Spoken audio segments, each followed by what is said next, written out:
Let's get into it. Let's dive straight into the neuroscientific foundations of memory. This is a really remarkable ability that your brain has to be able to remember and to recall information. And when we understand the neuroscience behind memory, this is where we can start to put together some strategies that are going to work for us to be able to enhance our memory performance and to optimize our cognitive abilities as well. So let's start off by going through the 3 stages of memory. And in order to understand the neuroscience behind memory, first we need to understand these 3 stages of memory, and they are encoding, storage, and retrieval. And these stages work in tandem, and each one is supported by specific neural processes. First of all, let's talk about encoding, and think of encoding as your gateway to memory. This is the process of transforming sensory information, so things that we come into contact with, into a format that can be stored and retrieved later. So even as you're listening to this, your brain is actively encoding the words that I'm saying. It's encoding my body language. It's encoding the meanings and the concepts behind it that they convey. It's also attaching it to different concepts that you've already got stored in your brain and associating it in different ways. So how does your brain actually do this? Well, we know that through neuroscience, we know that encoding involves the activation of specific brain regions, which are your hippocampus and also your prefrontal cortex. And these regions work together to consolidate information and to establish connections among different neural networks. There are things that we can do to help that, like paying attention is always a great start. Also making different associations with these concepts as they come in. We're either accommodating or we're assimilating this new knowledge. And also being able to engage in deep processing. So getting into that flow state, reflective exercises, things to allow you to process things on a deeper level rather than just that surface level sensory information. These can all help to enhance encoding efficiency and to improve your memory formation as well. So the question that you want to be asking yourself here is, well, how can you enhance your encoding process? What are the things that you could be doing better to enhance that encoding process? Are you actively engaging with the information that you want to remember? Are you making connections and associations with existing knowledge as well? So there's things that you can be doing to help yourself along this path to give yourself a better memory. And it really comes down to engaging yourself, being proactive, being present, all of the things that we know, but sometimes the things that we forget to do when it comes to actually putting them into practice. Let's talk about the second piece, which is storage. And when we talk about storage, this is where we take all of that information that we've encoded and we're able to weave it together and we're able to create this tapestry of our memories. And how that happens is once that information is encoded, it moves into the storage phase. So we're essentially putting it in boxes, putting it on the shelf so then we can pull it out to play with it later. And when it's in the storage phase, this is when it's retained and we're retaining it for future retrieval. So if we think that something is going to be more valuable to us in the future, we'll tend to remember it more than we will something that's never going to really matter. Think about that language that you studied in primary school that you've never really used ever again. It didn't really stick, right? But if you were to go back to it, you might be able to pick up on it fairly quickly because our brains possess an extraordinary capacity to store vast amounts of information. We might not be able to recall it all at once, but if we go back to something that we've learned in the past, it's easier for us to get back into, and it's because we've got that ability to store a huge amount of information. So how does this storage actually occur at a neural level? Well, the storage of memories involves the strengthening of synaptic connections between neurons, right? So this process is known as synaptic plasticity, and it underlies the formation of long-term memories. And a lot of this happens in our sleep. A lot of this actually happens in our REM stage of sleep, our final stage of our sleep cycle. So synaptic connections, they become more robust. We want them to be stronger. And the way that we do that is we send them to work. We exercise them. We work them out. And it's this repeated activation and this consistency, this consistent reinforcement that creates a network of interconnected neurons that store the memory traces. And your hippocampus, which is a brain structure, is hugely important for memory.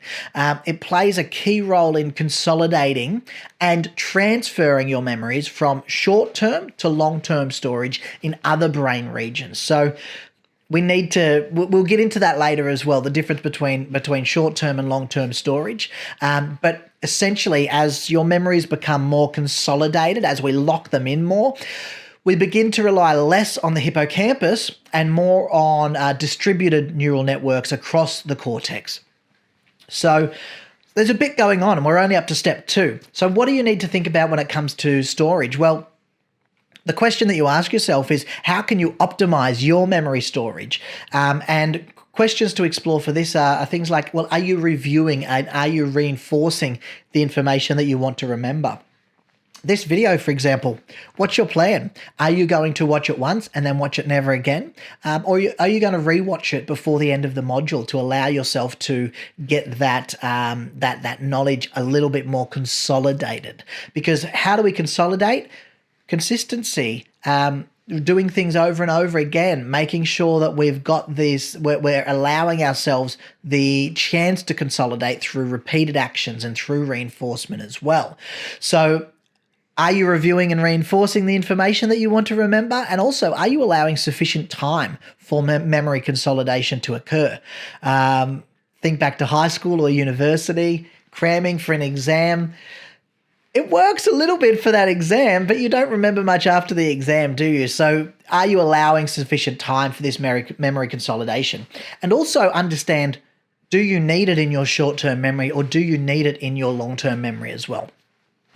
The third thing is retrieval. So this is really the art of remembering, and retrieval is the process of accessing and bringing forth those stored memories when needed.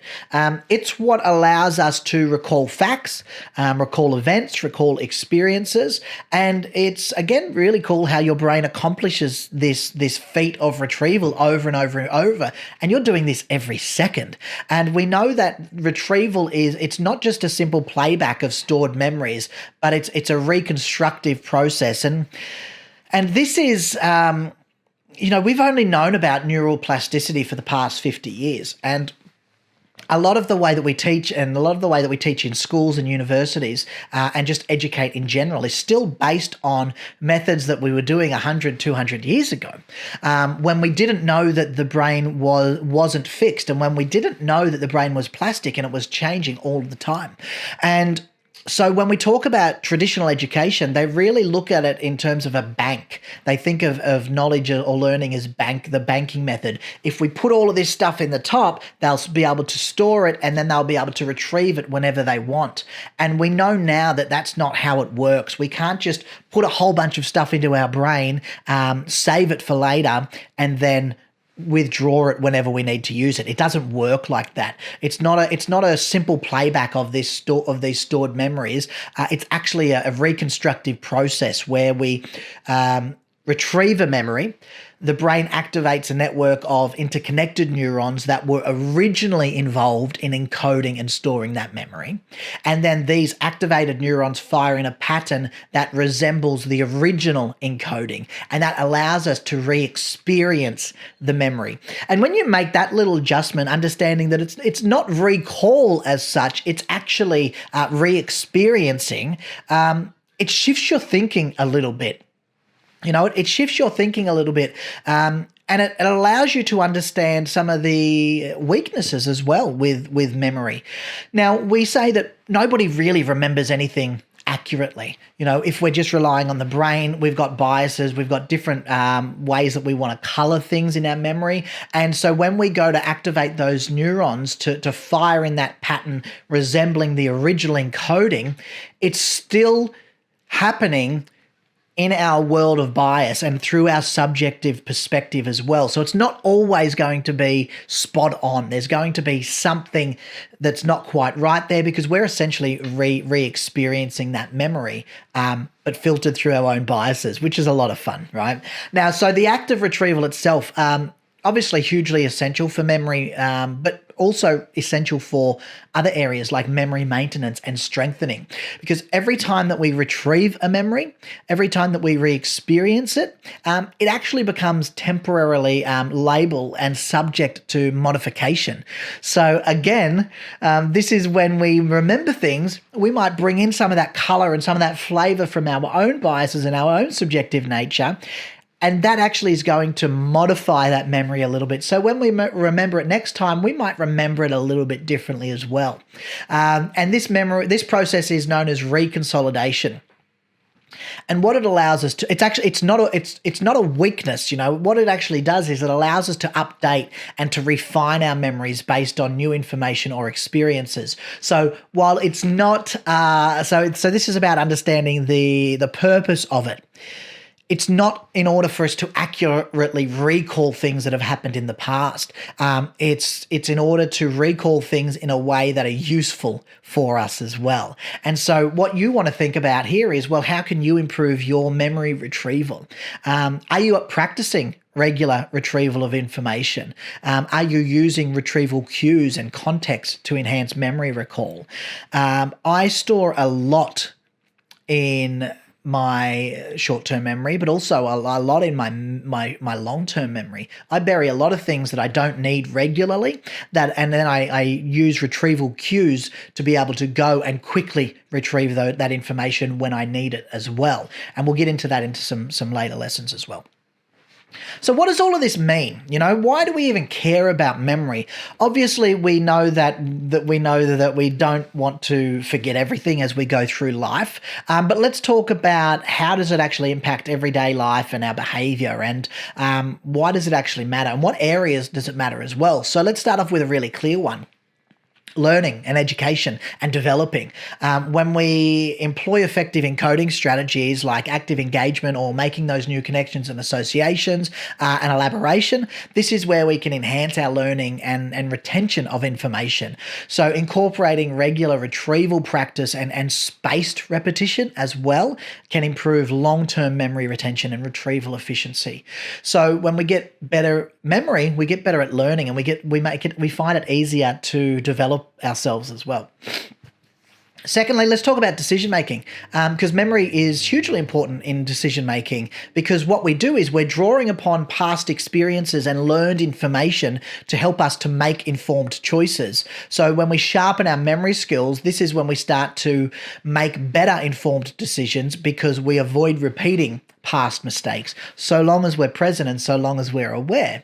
The last thing is productivity and creativity. So a well-functioning memory actually enhances productivity by reducing our need to constantly refer back to external sources. You know, we don't have to go, what was that again? What was that again? Oh, what was that again? Right? So we're able to just stay on task a lot faster. We could also explore that really rich tapestry that we've got of our stored memories. And when we're able to do that, this is where it gets really, really cool and really interesting, because we can make a whole bunch of new connections, and we can unlock novel connections that we've never thought about, and new associations. And that really fuels our creativity, and that fuels our innovation.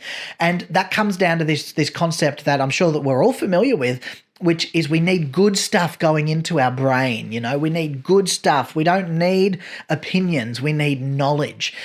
We don't need negativity. We need positivity, because all of these things that we let go into our brain, whether we like it or not, they are making new connections. They are making new associations with what's already in there, and they're coloring those associations as well. So if you're a very positive and a very upbeat person, and you start to watch very negative things that are what about bullying, right? If you start to watch bullying things, some of that's going to creep into your brain, and it's going to start to actually change the way that you think and change the way that you behave. So that's why it's so important to try and keep up here. So just full of good stuff. Just think of it like that. Fill it with the good stuff. And that's really it. So we've talked about encoding, we've talked about storage, we've talked about retrieval stages of memory, and those are really the building blocks of it. So they're the things that we're going to be working on to try and strengthen those different connections and those different abilities. And when we do that, this is where we're going to be able to harness our own memory practices, harness the power of our brains, which is so remarkable. We don't use anything near what we can, and we can actually start to see some really significant demonstrable changes here as well. So please embrace the wonders of memory, and see this as the start of your lifelong journey of learning and remembering and finding ways to do that ongoing rather than just a here and now and thing that won't work in the future. These are things that we can do, can make a difference for the rest of our lives. That's all for now. Bye now.